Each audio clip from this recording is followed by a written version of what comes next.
What's the deal, YouTube? It's your girl, Miss Honey.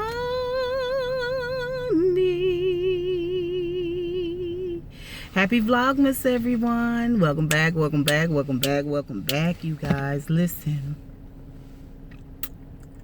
I am coming in here today with a quick little story time for you guys because Lady Nika did a really good story time, and I don't think I've ever done a story time. And I've got a story that I now tell my friends, especially in reference to their teenage children, because this is a story that happened to me when I was around 14 or 15 years old. And I never talked about it at that time, but now I talk about it all the time. Like I said, when people talk about their teenage kids, especially their daughter, I usually tell this story because I grew up Pentecostal and we were always with my parents. There was always a parent at home. You know, even when we got older, my mom would, and she would travel because she was an evangelist. She would travel. My dad would change shifts. The kids always had somebody. Even when we was old enough to, you know, my sister was old enough to watch me and me watch my brothers. My parents weren't too far. They weren't too far. It wasn't, you know, you couldn't just run amok. So you had to be real creative if you wanted to get into some trouble. And I wasn't a child that got into a lot of trouble. I wasn't fast tail, as my grandmama say. You know what I'm saying? I wasn't always trying to get into stuff. I really was a good girl, a reader and all of that. But, you know, when you're 14 and 15, you don't even really realize how your body is developing. Because, one, you inside the circle. So when you're inside the circle, you don't see things as clearly as you would if you was outside looking in. So I didn't know. I've always had a big butt. I've always been bow-legged, you know, and bow-legged isn't as popular now as it used to be, but back in the 80s, being bow-legged, you know, you was fine, male or female. If you was bow-legged, you was considered to be fine. Okay, so I didn't know all of that. And of course, you know, girls, they've gotten their cycle. You know, you start getting your breasts and all of that. And you know, my mom would say, go get the mail. You know, you go up to the mailbox and get the mail. On your way back, you will see a dude standing outside. Like, I know now that every time I went and got the mail and came back, when I came back, I saw him. I felt like I saw him all the time, and we would chit chat all the time. But I didn't know he had probably been watching me for me to go to the mailbox. And when I would come back from the mailbox, he would be standing there, you know, waiting. Then he would chit chat with me. He would talk to me. And I wasn't any the wiser. He was just a dude that I would talk to. I do remember thinking that he was very handsome. He was super dark skinned. He kind of put you in the mind of Kofi Siriboe from Queen Sugar. Tall, slender, you know, he had a real nice low haircut. He kept his hair nice and trimmed. He was very attractive. He had a very even keel, soft-spoken voice. It wasn't anything that would cause you alarm. He wasn't aggressive, verbally or demonstrative. He was a handsome guy, and I thought he was trying to be my boyfriend. I really did. I thought he liked me, and it felt like I had a special relationship with somebody that nobody else knew about. You know what I mean? I felt like he picked me and I was special. I did. And so he asked me for my phone number. I gave him my phone number. And he gave me his pager number, right? So what you do is you call a person and that person call you back. Well, I was smart enough at that time to know my mama my daddy never answered the phone. He still don't answer the house phone to this day. But my mama always answered the phone. We always gave my mama a chance to answer the phone. If it rang, you didn't just jump on the phone. My mama didn't play that. The phone rang, she answered it. She couldn't answer it, she would say, somebody get that phone. So, it wasn't like we got a ton of phone calls anyway as teenage girls. You just didn't, it wasn't like that. So, he asked me one day, and I had seen him he was in this old school Mercedes. It was kind of slim. Like, y'all see him now. This was like a 1980 Mercedes. It was brown. I think it was convertible. And he always had 2 or 3 girls in the car with him, but I didn't know if they was his sisters or what. You know, it was always one girl that rode in the front. That was the only girl that always rode in the front. Again, I grew up Pentecostal, so I had a lot of book sense. I was an avid reader, very smart girl, but I had no street sense. I hadn't lived outside of my parents' home. I was still in high school. Like, I didn't have any life experience. It wasn't like I grew up in Baltimore or, you know, Washington, D.C. or New York City, somewhere cityfied, where kids kind of know. They know, they have to know because they have to survive. This is country Georgia. You know what I'm saying? Like, I didn't know. I wasn't any the wiser. I know that I wouldn't see them all day.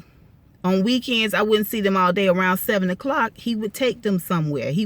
They never drove. He always drove. He always was the one driving in the car.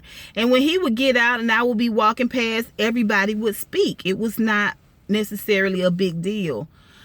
But one day he asked me to call him, and I knew enough to wait. I knew enough to wait until my mama went to the store or something like that. I called him, and when he called right back, I answered.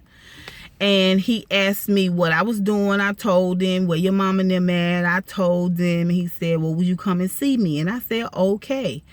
He said, okay, well, you know, give me about 20 minutes and come see me. Now, we lived in the garden apartments, okay, which was on one side of the complex. On the other side of the complex was like townhouse, condo type apartments. Still apartments, but they had a carport where they parked their car. And when you first walk in, you go up the steps, you go straight into the house. It's the living room and the kitchen. But upstairs was the bedrooms. And the thing of it is, where he lived, that was like a 1-bedroom. It was a huge 1-bedroom condo. But basically, when you come up the stairs, that whole top level was bedroom. Okay, so I went around there. I knocked on the door. And when he opened the door, I remember feeling this sense of excitement because I felt like I was doing something grown up. You know what I'm saying? I felt like I just felt like I was doing something. First of all, nobody knew about him. He was my secret. And that made him special to me. And I really thought he was very handsome. And he was picking me. You know, he was picking me. He chose me. Like, it's a lot of girls that walk around in this complex. See, he chose me. Like, there's something about me he thought was special. Again, he was very kind. He was very soft-spoken. We talked very, very well together, just on the way back from the mailbox. But in my mind, it was like relationship, right? In my mind, in my young, inexperienced, non-worldly mind, this was my thought process, okay? So, when you walked in, the living room wasn't lit. It had lamps in it. And then there was a light over the stove in the kitchen that was showing a little glowing light. But it wasn't bright. And we walked in. The stairwell was dark. We went up the stairs. He come in. He locked the door. Went up the stairs. And went upstairs. In the bedroom, the TV was on. And that was the only light in the room, was the TV light. It was a part of me that knew what was up, but I didn't walk it through. I knew that we was alone in the bedroom, and it wasn't nothing but the TV light, in the bed was the only place to sit down. But I was trying to be grown. I was trying to be mature. So I sat on down, and he sat on down. And he asked me a couple of questions. Then he started kissing me. And then, I laid back, and he laid, kind of like semi-halfway on top of me. He didn't lay his lower half of his body on me, his top half of his body on me. And we kissed. It was such a wonderful kiss. I felt so adult. It was like my first real, like, passionate adult kiss. Like, it was good. I remember feeling slightly turned on. I know that it was turned on. Now, at that time, I just knew I felt special. Like, I felt giddy. Like, you know what I'm saying? So,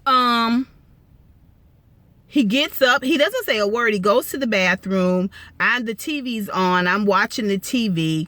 And when he comes out of the bathroom and I look up from the TV, he is completely naked.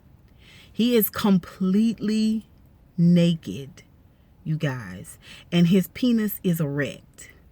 Now, I had never seen a naked man before. I had never seen a fully naked man before. I had seen pictures, but I had never seen a fully naked black male with an erect penis. Like, I'd never seen anything so magnificent and beautiful in all my life. I was slightly frightened, but at the same time, I couldn't take my eyes off of him. I was like, what? Dodo. Like, I don't even know it's about to go down. Like, I'm about to have to do this. Oh my gosh. I don't know what to do.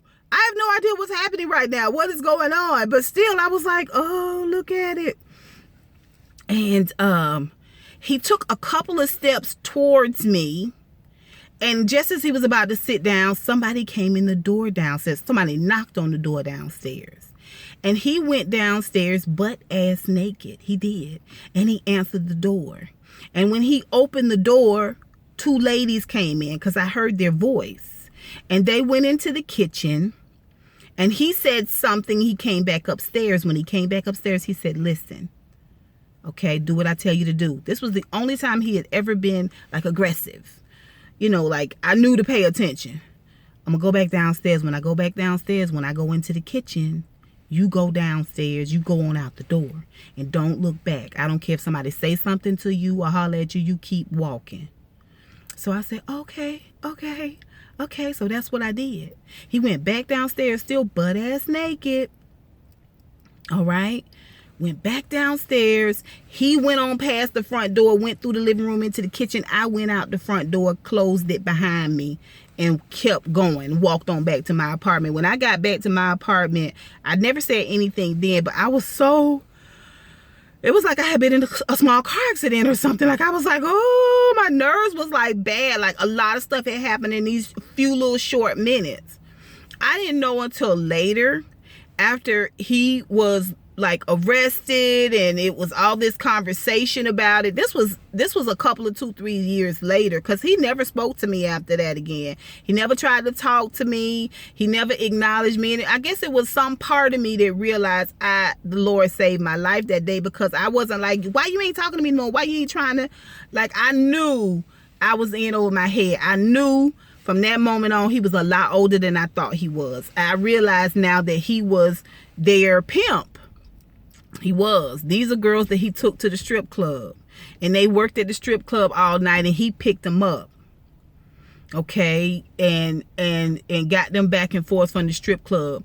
The girl that was always in the front seat was like his main chick, and she ended up pregnant by him. Y'all, I would have got raped. I would have got raped so smoothly. And I promise you, I wouldn't have thought about it as rape. I didn't. It was a whirlwind situation. Like, I didn't have any of the finer details to know what the heck was going on with me, what was going on with him. We didn't have a relationship. I was a girl that he had talked into coming inside. I allowed myself to be talked into coming inside. And because I didn't have the experience, I wasn't any the wiser. It was nothing but the grace of God that those girls came home, and that he didn't want to upset them. He didn't want to turn it into a big situation for whatever reason, and he got me on up out of there. There wasn't nobody but God, you guys. That's why when I talk about R. Kelly and the pimp spirit and all of that, it's because I know what it is when these men set their sights on a woman and they decide that woman's gonna be theirs. They do whatever, they say whatever. They know you don't have the, the experience or the life skills to say, to decipher what's really happening, what's really going on. Like, you don't know. You think you got a boyfriend. You ain't got no boyfriend. This ninja is about to rape you. He was about to rape me, you guys. I wasn't even 16 years old. And I promise you, when he got back in that bed and got my clothes off and got on top of me, it was going to happen. It wasn't nothing I could do about it. If he had decided to beat me up and rape me and keep me there for 3 days, my mom and them didn't know where I was. They didn't know where I was. No. It would have been crazy. It was God that spared me that day. And so I told you guys this story, and I tell other people this story because a lot of times kids look mature, they're filled out, all of that, but in their mind, they're still children. They don't know. They don't know. And a lot of girls never grow up. They get older, but that same mindset, because once it's been imprinted in you and you've been scarred in that way, that's what it is. But that's my story, you guys. That is something it's so weird because I think about it a lot this time of year, because it was a cold time of year like this. All right. So, that's it, you guys. Happy Vlogmas. Oh my gosh. I always think about that story this time of year, and I always thank God, you guys, because my life could be so much different. So much different if those ladies hadn't come home. Really. Really, I didn't know that man from Adam's house cat, and the Lord spared me. Okay, you guys, tell me what you guys think about my story time. Are you guys surprised? Miss Honey has lived a little bit. Like I